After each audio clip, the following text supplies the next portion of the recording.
Hi, everybody. Welcome to Real Siblings. It Ain't Easy, a podcast that's about a little bit of real estate, a little bit of lifestyle. And for this episode and a few others, is a little bit about the words of the season we are in.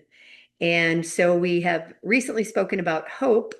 And today we are going to spend a little bit of time on peace, which on the Christian calendar is part of the Advent season. It is the second candle that we like. And boy, Eric, isn't peace a word that is used a lot in the middle of many wars?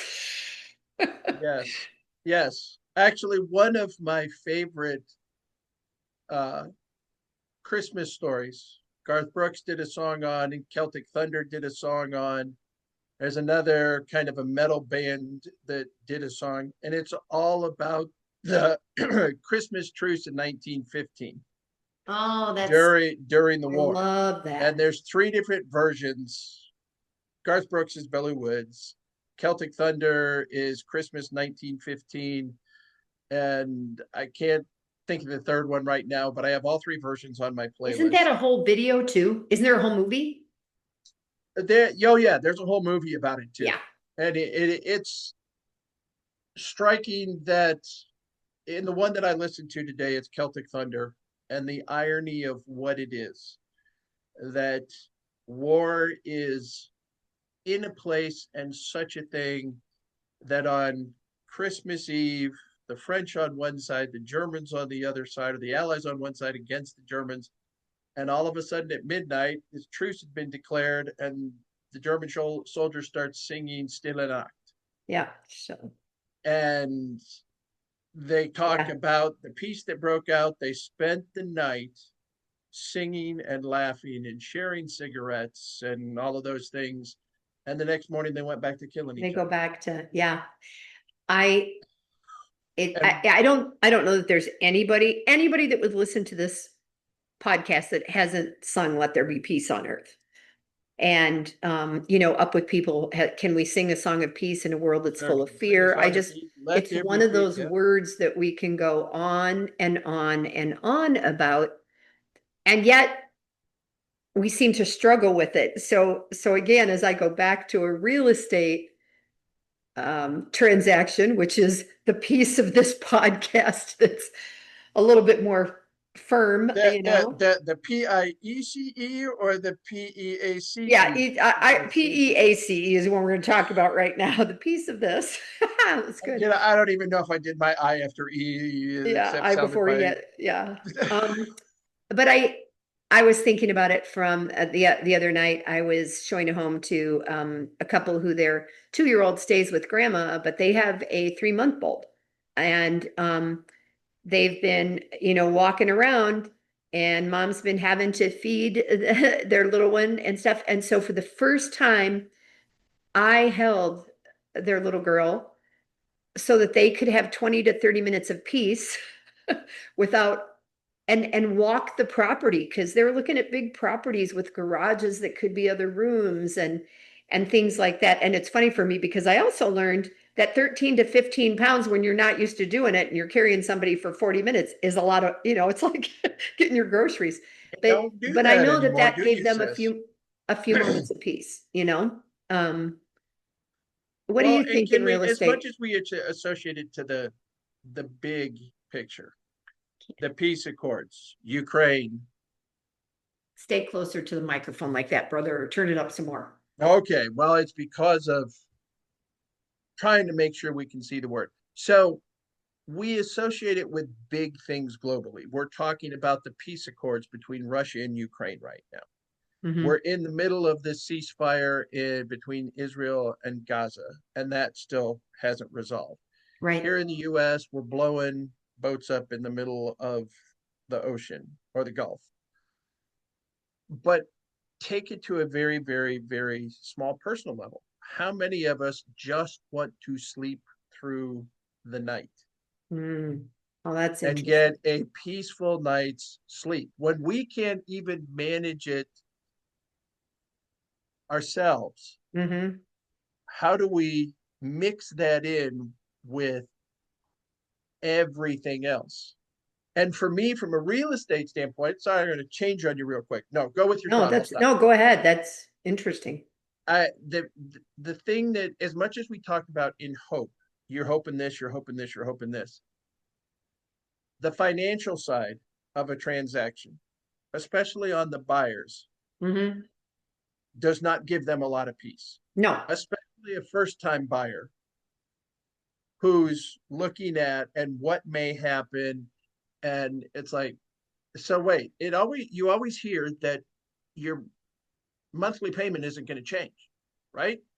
Or at least that's what they right, hear. right. Even though we try to tell them that's the principal and interest, it's not going to change. That's the The part tax that's is good. The other, yeah. advertised. Your taxes and insurance, which are also going to be escrowed, change regularly, and they don't generally drop. It Hmm. goes one direction. So, what I can afford today, is that going to keep up with whatever the insurance industry does? And the piece that comes with, oh, I have a roof over my head. Or, and or those who have reached a point where everything's paid off, where they own their home free and clear. And they know that unless there is the avalanche, the earthquake, the flood, all the things that can happen, or that, that's they have a place they can go home to every night and have that roof over their head and not have to think about the money piece at this point in their life. Right, Yeah, right. compared to like my son and his wife who are just starting in this arena, you know? But that's the piece, to me, that's the biggest from a piece standpoint in the transaction, even as much as they're worried about repairs. Yep. Even, I mean, we negotiate for that. And once it's done, we expect it to be done. And our job is to follow up. If we're representing the buyer, hey, guess what? I want to see the receipts. I want to see who did the work. I want to see what was done or accomplished. If you're representing and helping the seller, go and look, we need to make sure we've got clear, decipherable statements.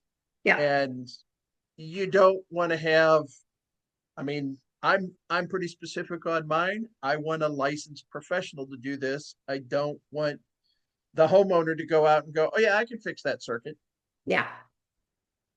Yeah. So We and I think that what you just mentioned, so those are kind of our auxiliary partners that we have. If somebody, I just had someone who moved back from Florida. She didn't know who to do the electric. She didn't know if she needed a handyman. She didn't know, and so that's a place where we can help restore a little bit of peace during a frenetic time frame, especially from afar if they haven't been in the home. That's something I think that we can hopefully provide, for right. them. And in recent transaction, I was representing a buyer. We had three attorney siblings selling the house all over the world, and they don't like each other. They're all attorneys. They're all attorneys. They hire attorneys to represent them related to this house because they disagree so much as attorneys. The listing agent to me said they hate each other. Oh, There's a great. reason that one lives in Germany. And for one of their transactions, because they had multiple pieces in this estate for family here in San Antonio where none of them live, because of the financing, he had to sign with a wet signature. So he flew in from Germany to New York, met with somebody in New York, climbed on the plane, and flew back out the same day. And then he charged it to the estate to be reimbursed. But have fun. And there was an ensuing argument on that. So, peace in a family, selling property. And it's Hmm. like, we don't even like to talk to each other. Yeah. Yeah. It's one thing to have spouses or, who disagree or a screaming kid, but it's very different to have siblings or whatever. Yeah. So, what does peace mean to you as our listeners? What is the thing that brings you peace, brings you comfort? Because I think that's the other word we associate with peace And is and at some level, Eric, like Well, like when I don't know if you've ever sat in like in a group where they'll say, inhale through your nose and exhale, and everybody does it while they're saying it, right? Just breathe deeper and let go of some of that. And it's amazing how that can help. And from a church perspective, do we allow the peace that we are intended to have? Does that ever just override all the fears? But I joke about it because it's one of the things whenever I teach, whenever I talk, you mentioned it, I think, in Hope about being in the car. And those same people you were just in the church parking lot, and I'm picturing your church, Yep. you have two different exits, right? You can pull Yep. out on two different roads. Yep.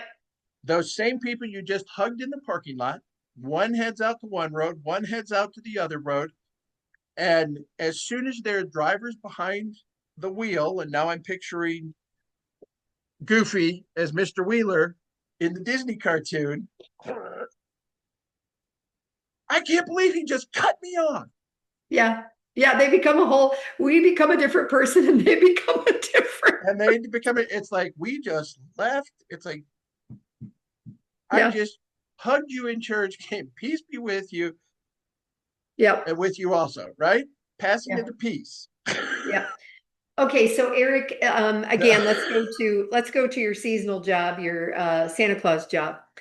Um, is there a place where you don't know whether you're going to get the rich or the poor or the we got nothing, or you don't know anything about these children who are going to be on your lap, right? You Correct. know you're going to get germs from all of them because that's what you do at the holidays. You get all That's what I their do, and their that's why I use a sniffles. product for Mupiricin, which goes up in your nares, and I swab Yeah. down before I ever But leave, and then do you ever feel like that in a time of tenseness, in a time when maybe those parents don't have anything to give, that you're able to offer some peace in the way you communicate or yes, anything? it was interesting the other day. So one of the places that I work is Morgan's Wonderland, and Morgan's Wonderland was started by a dad who had a pretty high spectrum, who has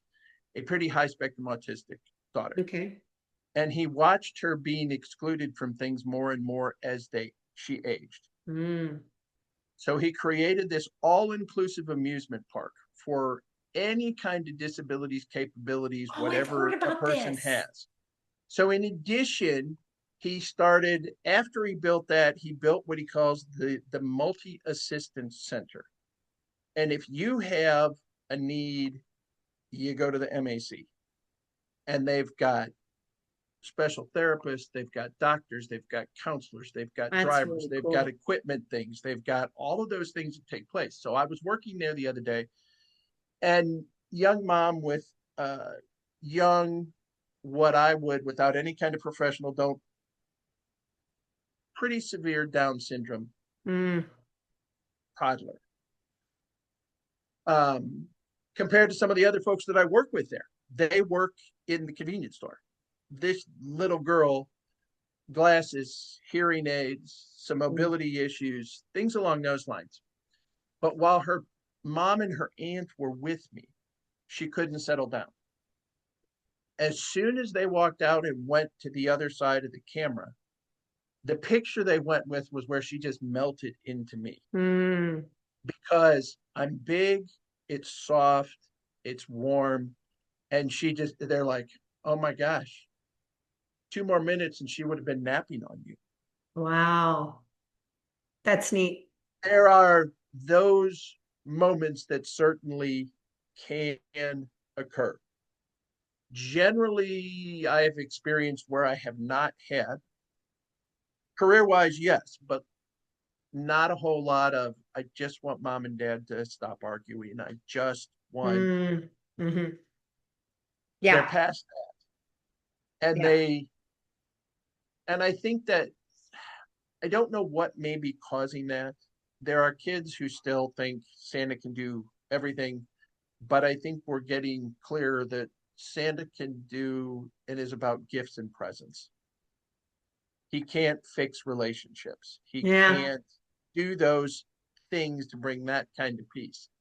right. But it's also this year, I've had more requests for trains than I've had in years. Isn't that something? And it's like, what? And I don't even know what cartoon or whatever. It's not like they're asking for the Polar Express. It's not like they're asking for Thomas the Tank Engine or anything like that. It's, I Just want a a choo train. choo train. Yeah. Wow. Fun. So things, Crazy. those things come full circle. You've got fashion, you've got, and Yeah. toys apparently, Yeah. despite all the noise of video games Yeah. and Yeah. computers, and I need this. And I challenge the kids. It's like, I need a PS5. It's like, you need a PS5? What You does want. PS stand for? Yeah.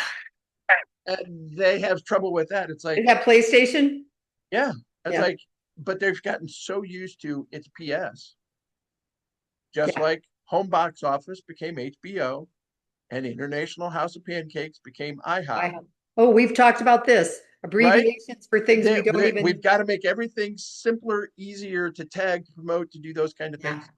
And that's the same thing. So that's Yeah. my piece about peace. Your piece about peace. Okay, so since we're shortening these a tad, why don't you wrap this one up, brother? All right. Well, we want to thank you all for listening and joining us on this second stroll around the Advent calendars. We talk about peace during the holiday season, relating it to the Advent candle, to world situations, to buying a house, and to Santa Clausing. I'm Eric. I live in San Antonio, Texas, and I work with Keller Williams Heritage, and she is my sibling. I am Donna, and I live in Tucson, Arizona, and work for Keller Williams Southern Arizona. And we are Real real siblings. siblings. Wishing you peace during this holiday season. Way to go, bro.